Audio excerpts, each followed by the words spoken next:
Hello student, welcome back to my YouTube channel. तो मैं चलिए चंदन सर आज आपका स्वागत करता हूँ इस चैनल पे। तो बहुत सारे बच्चे कह रहे थे, स्टूडेंट कह रहे थे क्लास 12th का केमिस्ट्री स्टार्ट कीजिए। तो चलिए आज हम कक्षा 12 का रसायन विज्ञान देखते हैं कि रसायन विज्ञान में सबसे पहले कक्षा 12 के रसायन विज्ञान में हमें क्या पढ़ना है, कौन कौन से चैप्टर हैं और पेपर हमारे एग्जाम में किस चैप्टर से कितना नंबर का पूछा जाता है। तो चलिए पहले से ही हमने यहाँ पर लिख दिया है, जैसे कक्षा 12 यहाँ पर लिखा गया है कि कक्षा 12 रसायन विज्ञान। तो केमिस्ट्री हम पढ़ने वाले हैं इस क्लास में। तो देखिए कक्षा 12 के रसायन विज्ञान में पूरे 10 चैप्टर हैं। चलिए देखिए, जैसे पहले चैप्टर का नाम क्या लिखा गया है, पहले चैप्टर का नाम लिखा गया है विलियन, और दूसरा चैप्टर हमारा क्या है, विद्युत रसायन। तीसरा चैप्टर हमारा है रासायनिक बलगतिकी, और चौथा नंबर चैप्टर है डी और एफ ब्लॉक के तत्व। पांचवा नंबर चैप्टर हमारा क्या है, उप सहसंयोजन यौगिक। और जो 6 नंबर चैप्टर है हेलो एल्केन और हेलो एरिन। 7 नंबर चैप्टर हमें क्या पढ़ना है कक्षा 12 के रसायन विज्ञान में, एल्कोहल, फिनॉल और ईथर। 8 नंबर चैप्टर का नाम है एल्डिहाइड, कीटोन और कार्बोक्सिलिक अम्ल। 9 नंबर चैप्टर का नाम है एमीन, और 10 नंबर चैप्टर का क्या नाम है, जैव अणु। तो कक्षा 12 के रसायन विज्ञान की आज की इस क्लास में सबसे पहले हमने क्या देखा कि कौन कौन से चैप्टर, तो 10 चैप्टर यहाँ पर हमें पढ़ने हैं। अब देखिए पेपर में क्या होता है कि विलियन से आपको याद रखना होगा कि विलियन से जो है, विलियन से 8 नंबर का प्रश्न पूछा जाएगा। विलियन से 8 नंबर का प्रश्न पूछा जाएगा। उसके बाद आपको ध्यान देना है, उसके बाद विद्युत रसायन से जो है, विद्युत रसायन से 7 नंबर प्रश्न, 7 नंबर विद्युत रसायन से संबंधित कितना प्रश्न पूछा जाएगा, चाहे वो 2 प्रश्न या 3 प्रश्न होगा, लेकिन पूरा अंक जो मिलेगा तो अंक हमें मिलेगा 7 नंबर। उसके बाद तीसरा नंबर जो चैप्टर है जिसका नाम है रासायनिक बलगतिकी, तो रासायनिक बलगतिकी से भी 7 नंबर प्रश्न पूछा जाएगा। डी और एफ ब्लॉक के तत्व, इससे पूछा जाएगा 6 नंबर। उसके बाद उप सहसंयोजन यौगिक, उप सहसंयोजन यौगिक किन और हेलोएरिन, एल्कोहल, फिनॉल, ईथर, इन तीनों चैप्टर से इससे भी 7 नंबर का प्रश्न पूछा जाएगा, इससे भी 7 नंबर का प्रश्न पूछा जाएगा, और इससे भी 7 नंबर का प्रश्न पूछा जाएगा। उसके बाद देखिए एल्डिहाइड, कीटोन और कार्बोक्सिलिक अम्ल, इससे पूछा जाएगा 8 नंबर का प्रश्न। एमीन, एमीन से पूछा जाएगा 6 नंबर का प्रश्न। उसके बाद जैव अणु से क्या पूछा जाएगा, 7 नंबर का प्रश्न। तो लगभग जितने भी चैप्टर हैं सब चैप्टर 5 नंबर के देखिए ऊपर ही हैं। तो विलियन से पूछा जाएगा, विलियन से 8 नंबर का प्रश्न पूछा जाएगा, विद्युत रसायन से 7 नंबर का प्रश्न पूछा जाएगा, रासायनिक बलगतिकी से भी 7, डी और एफ ब्लॉक के तत्व से 6 नंबर, उप सहसंयोजन यौगिक halo alkane haloarene alcohol phenol ether से 7 नंबर, इन तीनों से 7 नंबर। अब उसके बाद एल्डिहाइड, कीटोन और कार्बोक्सिलिक 8, एमीन से 6, जैव अणु से 7। तो यहाँ पर देखिए सभी चैप्टर हो गए हमारे कि हमें कक्षा 12 के केमिस्ट्री में अर्थात रसायन विज्ञान में पूरे 10 चैप्टर पढ़ने हैं। ये सब एनसीईआरटी के अनुसार लिखा गया है। अब जैसे क्या होता है, कुछ अलग अलग प्रकाशन की किताब होते हैं, जैसे कोई क्या हो गया, स्टूडेंट दूसरा प्रकाशन का किताब लिया है, कोई दूसरा स्टूडेंट कोई दूसरे प्रकाशन का किताब लिया है, तो उसमें क्या होता है कि जिससे विलियन का 2 चैप्टर बना दिया रहता है, एक विलियन हो जाता है और एक विलियन के अर्सन गुणधर्म। वैद्युत रसायन के भी कुछ किताबों में अलग अलग 2 भागों में बांट दिया है, जबकि यहाँ पर एनसीईआरटी के अनुसार और यूनिट के अनुसार हमें कुल 10 यूनिट पढ़ने हैं, 10 यूनिट अर्थात 10 चैप्टर पढ़ने हैं। तो चलिए देखिए, लेकिन हम कक्षा 12 का रसायन विज्ञान पढ़ने से पहले आपको कुछ बेसिक जानकारियां भी होनी चाहिए, कि बेसिक जानकारियां आपको होनी चाहिए, तब जाकर आपको रसायन विज्ञान समझ आएगा। नहीं तो आपको रसायन विज्ञान में क्या है, कक्षा 12 में जैसे एक विलियन, विद्युत रसायन, रसायन बलगतिकी, ये तीनों जो हमारे चैप्टर हैं, ये तीनों चैप्टर हमारे हैं फिजिकल केमिस्ट्री, फिजिकल केमिस्ट्री, ये हमारे तीनों क्या है, फिजिकल केमिस्ट्री। फिजिकल का मतलब भौतिकी रसायन, इसमें न्यूमेरिकल भी पढ़ना होगा, आपको याद रहे न्यूमेरिकल इन तीनों चैप्टर में। अब उसके बाद देखिए डी और एफ ब्लॉक के तत्व और उप सहसंयोजन यौगिक, इन दोनों चैप्टर जो है, यह दो चैप्टर हमारा है inorganic chemistry, in organic chemistry, inorganic chemistry. अब देखिए कितने चैप्टर बचे, हेलो एल्केन और हेलो एरिन और alcohol phenyl ether, aldehyde ketone और कार्बोक्सिलिक एमीन जैव, ये सब जितने बचे चैप्टर, ये सब हमारे हैं ऑर्गेनिक केमिस्ट्री। सब इनमें हमें पढ़ना क्या होगा, इनमें पढ़ना होगा रिएक्शन। ये सब हमारे हैं ऑर्गेनिक केमिस्ट्री, ऑर्गेनिक केमिस्ट्री। चलिए, तो क्या हो गया कि रसायन विज्ञान में हमें फिजिकल केमिस्ट्री पढ़ना है, केमिस्ट्री में इनऑर्गेनिक केमिस्ट्री भी पढ़ना है और ऑर्गेनिक केमिस्ट्री भी पढ़ना है। चलिए, स्क्रीनशॉट लेना है तो आप इनका स्क्रीनशॉट ले लीजिए। अब चलिए देखिए, अगर हम जैसे फिजिकल केमिस्ट्री पढ़ रहे हैं तो इसमें हमें क्या होगा, ज्यादा से ज्यादा न्यूमेरिकल भी, प्रश्न भी हल करना होगा। तो केमिस्ट्री की शुरुआत करने से पहले हमें बेसिक जानकारियां भी होनी चाहिए। और हमें पता भी है कि बहुत सारे स्टूडेंट बच्चों का क्या होता है ना, क्लास 11th में, क्लास 11th क्या होता है उनका पूरा बर्बाद हो चुका होता है, अर्थात क्लास 11th वो ठीक से पढ़ नहीं पाते हैं क्योंकि इतना एग्जाम देना नहीं होता है बोर्ड का। तो उनका क्या होता है, एक तो केमिस्ट्री सब्जेक्ट या फिजिक्स क्या होता है ठीक से वो पढ़ नहीं पाते हैं। तो केमिस्ट्री अगर आपको कुछ नहीं आता है तो सबसे पहले क्या होगा, देखिए हमने आपको बता दिया कि कितना पढ़ना है, कौन कौन सा चैप्टर पढ़ना है और कितने नंबर का आता है। अब देखिए, केमिस्ट्री के शुरुआत में हम लगभग दो क्लास में यही देखेंगे बेसिक, क्या सीखेंगे, basic chemistry, basic chemistry, basic chemistry हम सीखेंगे। चलिए आप इनका स्क्रीनशॉट लीजिए, उसके बाद देखते हैं हम बेसिक केमिस्ट्री। हम क्या करते हैं कि चैप्टर स्टार्ट करने से पहले हम शुरुआत में 2 क्लास में देखेंगे बेसिक। अगर आपका बेसिक कमजोर है तो ये 2 क्लास देखिए, उसके बाद हम चैप्टर पहला स्टार्ट करेंगे जिसका नाम क्या है, विलियन। तो चलिए देखिए एक बार हम बेसिक में क्या क्या पढ़ेंगे। तो बेसिक में हम जो पढ़ेंगे वह एक है हमारा है अणुभार, पहला नंबर। एक हम क्या सीखेंगे बेसिक में, अणुभार ज्ञात करना। और जो दूसरा नंबर हम सीखेंगे बेसिक में रसायन विज्ञान के, रासायनिक सूत्र बनाना, रासायनिक सूत्र बनाना। अगर आपका रसायन विज्ञान एकदम कमजोर है, आपने कुछ नहीं पढ़ा है, तो याद रखिए अगर आप एक सीरियल से, अगर आप एक क्रम से देखते जाएंगे मेरी क्लास, यकीन मानिए आपको केमिस्ट्री 0 से एकदम आप हीरो बन जाएंगे। तो अणुभार दूसरा नंबर हम सीखेंगे रासायनिक सूत्र, और तीसरा नंबर जो हम सीखेंगे वह है तुल्यांकी भार, तुल्यांकी भार। यह हम 2 क्लास में सीखेंगे। आज की क्लास में हम क्या क्या सीखेंगे, एक हम सीखेंगे अणुभार ज्ञात करना आज की क्लास में, और अणुभार ज्ञात करना। उसके बाद अगली एक क्लास में हम सीखेंगे रासायनिक सूत्र बनाना, और फिर एक क्लास में हम सीखेंगे तुल्यांकी भार। याद रखिए, तो एक क्लास में हम सीखेंगे अणुभार, और एक क्लास में हम सीखेंगे रासायनिक सूत्र बनाना, और एक तुल्यांकी भार। तो चलिए आज की क्लास में हम देखते हैं अणुभार की कैसे ज्ञात किया जाता है। अब देखिए अणुभार, तो पहला नंबर आपको याद रखना होगा कि जो हमारा अणुभार है, अणुभार को हम ही कहते हैं आणविक द्रव्यमान, आणविक द्रव्यमान। इसी को हम क्या कहते हैं, आणविक द्रव्यमान। और देखिए इसी का एक और नाम रखा गया है, इसी का नाम रखा गया है मोलर द्रव्यमान, मोलर द्रव्यमान, मोलर द्रव्यमान। चलिए, तो अणुभार का 3 नाम, एक अणुभार ही है, दूसरा आणविक द्रव्यमान या मोलर द्रव्यमान, इतना नाम है आपको याद रखना होगा।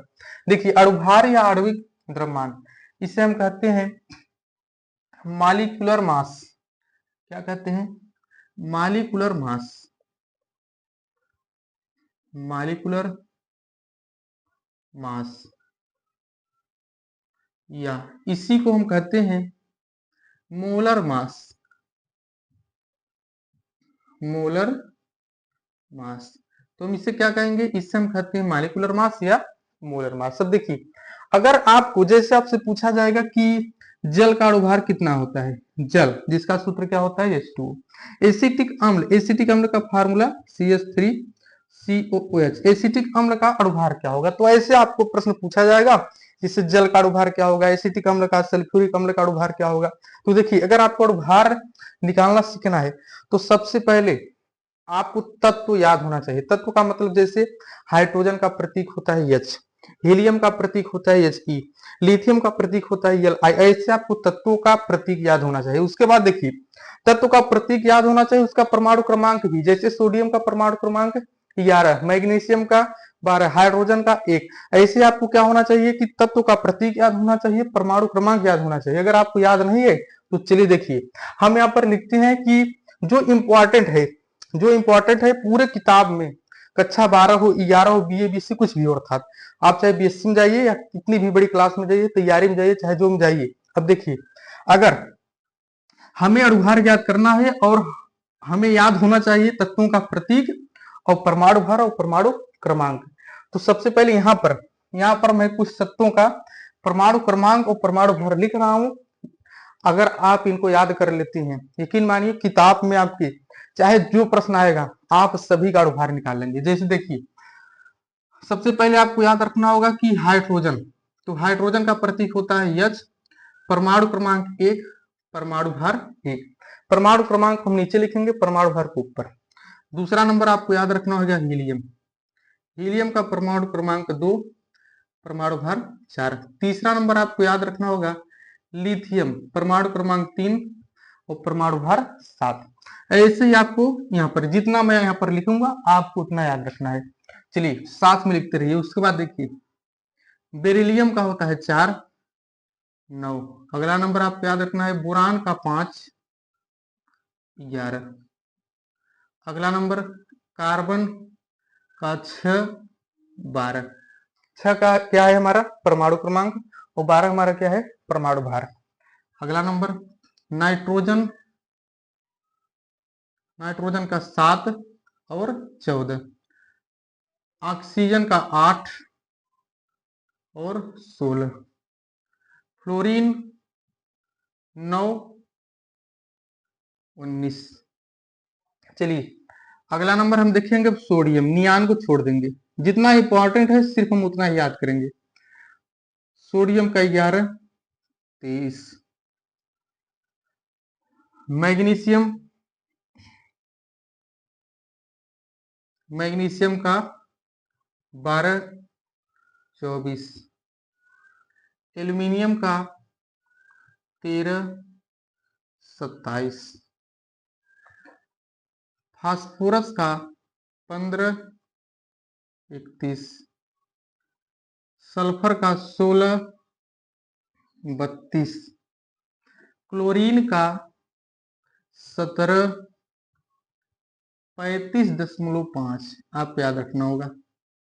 अगला नंबर पोटेशियम, पोटेशियम का 19, 39।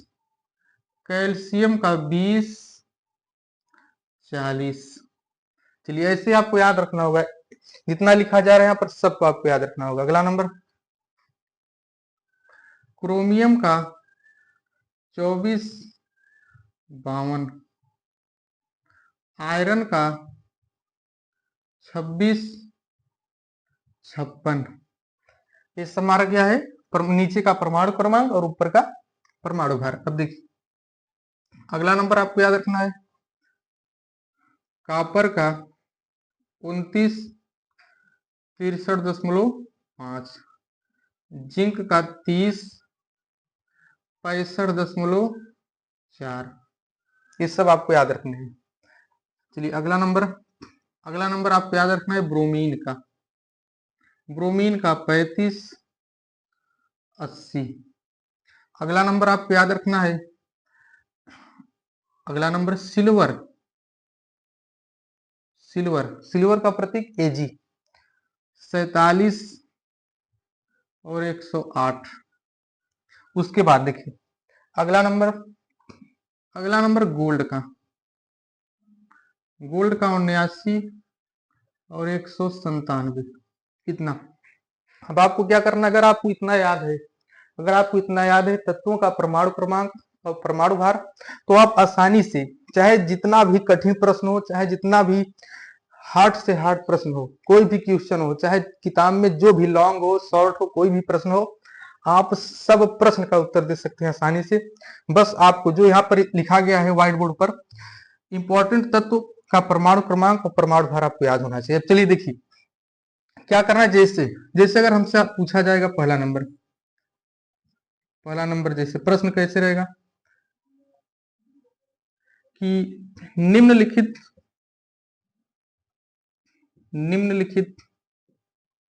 यौगिकों का निम्नलिखित यौगिकों का आणविक द्रव्यमान ज्ञात कीजिए। आणविक द्रव्यमान ज्ञात कीजिए। निम्नलिखित यौगिकों का आणविक द्रव्यमान ज्ञात कीजिए, हमारा प्रश्न ऐसे ही पूछा जाएगा।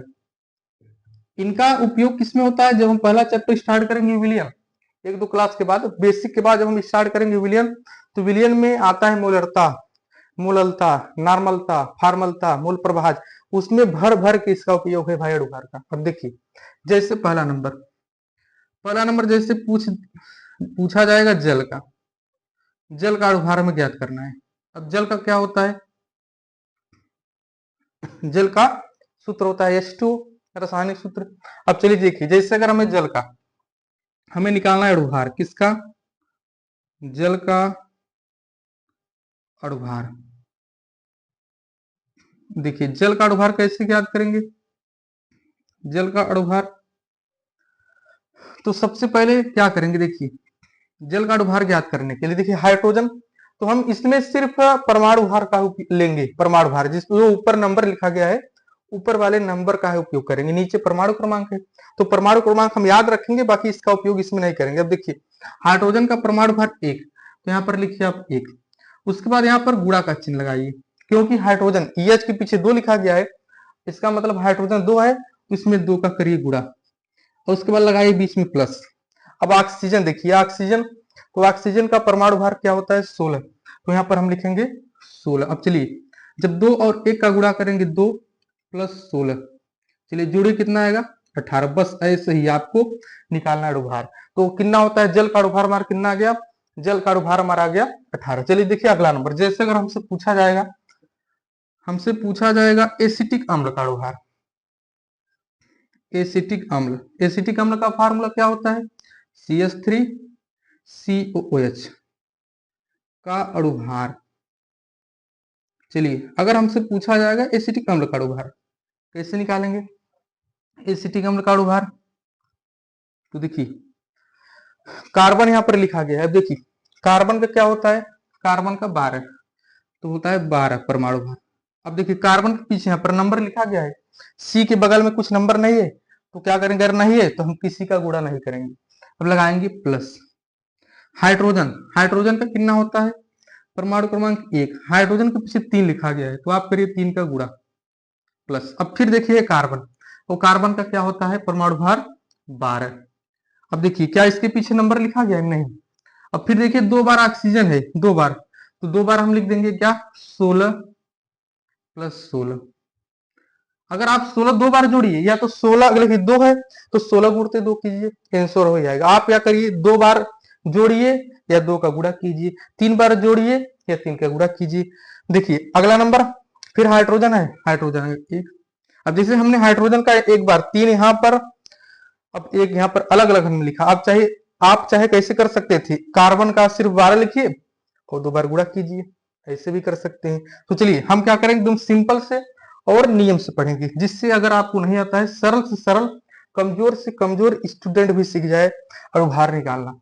तो यहाँ पर हम क्या करेंगे, लिखेंगे 12 + 3 का 1 में गुणा 3, फिर 12, फिर 16 और फिर 16 + 1। अब चलिए अगर हम जब इनको जोड़ेंगे आएगा 60। कैसे? देखिए 1 में 6 7, 7 6 13, 13 2 कितना होता है? 15, 15 और 3 18, 18 2 20। चलिए 1 और 1 2, 2 1 3, 3 1 4, 4 और जो हमारा एक हासिल 2 था 6, तो कितना आ गया हमारा? 60 आ गया। तो जल का अणुभार हमारा 18 आ गया है इसमें, ये हमारा आंसर हो गया। और एसिटिक अम्ल का अणुभार कितना आ गया 60, ये हमारा आंसर हो गया। ऐसे आप दुनिया में कोई भी यौगिक हो, चाहे जो यौगिक हो, अगर आपसे पूछा जाएगा, चाहे जो भी प्रश्न पूछा जाएगा अणुभार ऐसे ही निकालिए। चलिए देखिए तीसरा नंबर, जैसे तीसरा नंबर सल्फ्यूरिक अम्ल का, तो बताइए सल्फ्यूरिक अम्ल का फार्मूला, सल्फ्यूरिक अम्ल का होता है H2SO4। H2SO4 का हमें निकालना है अणुभार, H2SO4 का अणुभार। तो चलिए फिर वैसे ही निकालेंगे हम। हाइड्रोजन लिखा गया है, हाइड्रोजन का क्या होता है परमाणु भार 1। अब देखिए हाइड्रोजन के पीछे 2 लिखा गया है, 2 का हम करेंगे गुणा। अब फिर सल्फर, यस का मतलब सल्फर। अब देखिए सल्फर का कितना होता है परमाणु भार 32, तो हम यहाँ पर क्या लिखेंगे 32 प्लस ऑक्सीजन लिखा गया है। भाई ऑक्सीजन का कितना होता है, देखिए ऑक्सीजन का 16, तो हम यहाँ पर क्या करेंगे लिखेंगे 16, और फिर क्या करेंगे हम 4 का मल्टीप्लाई, क्योंकि ऑक्सीजन की बगल में क्या है 4, तो 4 का हम क्या करेंगे गुणा। चलिए 2 में 1 का गुणा होगा 2, आ गया 32, और कितना आ गया 64। जब हम इनको जोड़ेंगे कितना आएगा हमारा आ जाएगा 98, हमारा क्या हो गया आंसर। चाहे जो यौगिक हो ऐसे आप अणुभार निकालिए। चलिए एक और देखिए, जैसे 4 नंबर प्रश्न, एक और देखिए। चलिए हमसे पूछा जाएगा, जैसे देखिए बेकिंग सोडा। अब देखिए बेकिंग सोडा का फार्मूला क्या होता है, बेकिंग सोडा का होता है NaHCO3। आज की क्लास में अणुभार निकाला देख रहे हैं, एक क्लास में हम देखेंगे अभी। अब हम क्या सीखेंगे अभी, अभी हमें सीखना है रासायनिक सूत्र बनाना, तुल्यांकी भार, और एक क्लास में और हम देखेंगे कि रासायनिक सूत्र याद करना है, जैसे धावन सोडा का, बेकिंग सोडा का, कास्टिक सोडा का, फिटकरी का फार्मूला। मतलब एक हम क्लास ऐसा देखेंगे जिसमें फार्मूला हम याद करेंगे। तो आप यकीन मानिए आप क्लास में बने रहिए, आपको सब कुछ रसायन विज्ञान समझ आएगा। देखिए हमारा हो गया baking soda, NaCO3 baking soda का फार्मूला है। हमें निकालना है बेकिंग सोडा का अणुभार, NaCO3 का अणुभार। देखिए इसका हम निकालेंगे अणुभार। अणुभार कैसे निकालेंगे, देखिए Na का मतलब सोडियम, Na का मतलब क्या होता है सोडियम। भाई सोडियम देखिए कहां पर लिखा गया है यहाँ पर, तो सोडियम का परमाणु भार क्या होता है 23, तो हम यहाँ पर लिखेंगे 23 सबसे पहले। अब लगाइए प्लस, क्योंकि सोडियम बगल में कोई नंबर नहीं लिखा गया है तो हम गुणा नहीं करेंगे। H लिखा गया है, H का मतलब हाइड्रोजन का 1 होता है। ऐसे अगर आप बार बार प्रैक्टिस करते जाएंगे, जितना यहाँ पर लिखा गया है तब तो सभी का याद हो जाएगा परमाणु भार। अब देखिए C का मतलब कार्बन, C का मतलब कार्बन कहां पर यहाँ पर, तो 12 इसमें है कार्बन का 12, और फिर है O का मतलब ऑक्सीजन, प्लस ऑक्सीजन का 16। अब कितनी बार, देखिए ऑक्सीजन का 16 कितनी बार गुणा होगा 3, तो 3 बार गुणा करेंगे, प्लस आप क्या करेंगे आप इसमें देखते जाएंगे, आपको भी याद नहीं है। अब देखिए इसमें क्या हो जाएगा 23 प्लस 1 प्लस 12 प्लस 16 में 3 का गुणा 48। चलिए अब इसे हम जोड़ते हैं, कितना आएगा 8 और 2 10, 10 1 11, 11 3 14। अब देखिए अभी कितना हो गया हमारा, और देखिए 4 1 5, 5 2 7, 7 7 और हासिल कितना हो गया 8, 84 हमारा आ जाएगा। चलिए इनका स्क्रीनशॉट लीजिए, उसके बाद हम देखते हैं 3 से 4 और प्रश्न। चलिए पांचवा नंबर, चलिए पांचवा नंबर हमें जैसे निकालना है किसका, हमें निकालना है अणुभार। चलिए साधारण नमक का, साधारण नमक। अब बताइए साधारण नमक का फार्मूला NaCl, साधारण नमक का अणुभार। चलिए NaCl हम निकालेंगे अणुभार।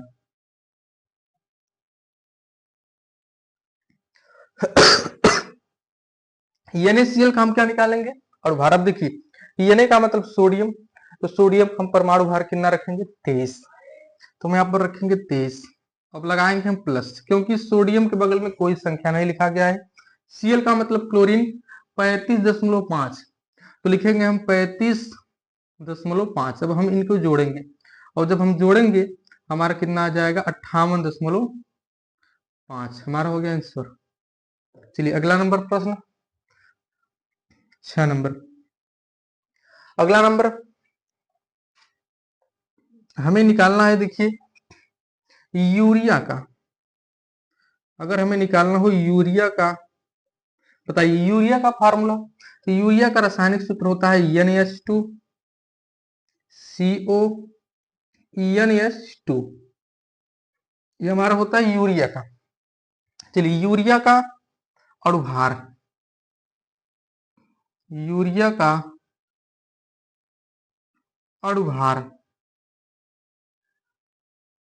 बराबर। अब देखिए नाइट्रोजन यहां पर भी है, नाइट्रोजन यहां पर भी है, तो आप क्या करिए, या तो नाइट्रोजन का आप दो, देखिए नाइट्रोजन का 14 होता है, या तो आप नाइट्रोजन का दो स्थान पर यहां पर भी 14 लिखना होगा, और एक बार शुरुआत में और एक बार इधर भी लिखना होगा, ऐसे लिखिए। या तो आप साथ में गुणा कर दीजिए। जैसे देखिए नाइट्रोजन कितने हैं यौगिक में, नाइट्रोजन इस यौगिक में 2 है, तो नाइट्रोजन का 14 होता है, 2 का करिए मल्टीप्लाई प्लस। हाइड्रोजन यहाँ पर 2, हाइड्रोजन यहाँ पर 2, 4, तो लिखिए 1 और 4। अगर आप ऐसे नहीं समझ पा रहे हैं तो जैसे आप करते हैं एकदम धीरे धीरे क्रम से सरल भाषा में आसानी से आप वैसे ही करिए। अब देखिए हो गया हमारा। अब देखिए कार्बन, कार्बन का होता है 12 और प्लस, कार्बन एक ही है, ऑक्सीजन भी एक है, तो ऑक्सीजन का कितना होता है, ऑक्सीजन का हमारा क्या होता है 16, कार्बन का 12। अब देखिए 14 में 2 का गुणा होगा कितना आ जाएगा 28, 1 में 4 का गुणा होगा 4, इधर 12 इधर 16। चलिए अब इसको भी जब हम जोड़ेंगे तो 60 आएगा यूरिया का। देखिए 6 2 8, 8 4 12, 12 8 20, हासिल कितना लगा 2, 1 और 1 2, 2 2 4, 4 और 2 6, तो इसका भी कितना आता है, इसका भी हमारा आता है 60। ऐसे हम निकालेंगे। अब जैसे एक देखिए और प्रश्न हमारा, और हम देखते हैं ग्लूकोज और सुक्रोज का।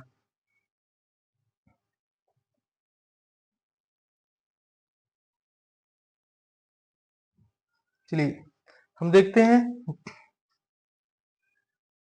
हम देखते हैं ग्लूकोज, ग्लूकोज बताइए, ग्लूकोज का फार्मूला याद होना चाहिए भाई, ग्लूकोज का आपको फार्मूला भी याद करना होगा। तो ग्लूकोज का फार्मूला C6H12O6 का अणुभार, C6H12O6 का अणुभार। चलिए कैसे निकालेंगे, देखिए कार्बन, तो कार्बन का परमाणु भार कितना होता है 12, तो हम लिखेंगे 12 और क्या करेंगे हम 6 का गुणा प्लस।